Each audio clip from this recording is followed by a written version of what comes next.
equation of stationary wave is y equals to 2a sin 2 pi nt divided by lambda cos 2 pi x divided by lambda. Which of the following is not correct? So এখানে কোনটা correct নয় যেটা আমাদেরকে বলেছে। তো চারটে option দেওয়া আছে। এবার আমরা জানি স্ট্যান্ডিং ওয়েভের equation y equals to 2a sin omega t cos k x। তো k equals to angular wave number, তাহলে এটা হচ্ছে 2 পাই বাই ল্যামডা। এক্স হচ্ছে লেন্থ, তো এটা ডাইমেনশন এল হবে। আর omega equals to 2 pi N divided by lambda.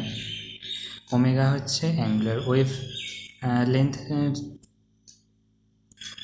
Angular frequency, তাহলে ওমেগা হবে angular frequency.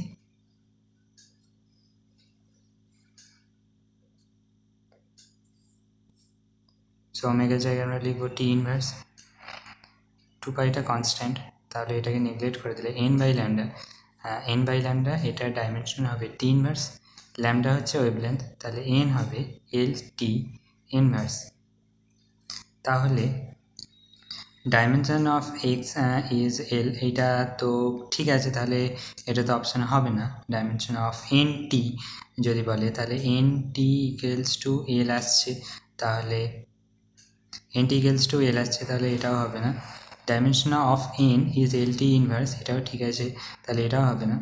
R dimension of N by lambda is T, তাহলে এটা হবে কারেক্ট অ্যান্সার। Thank you.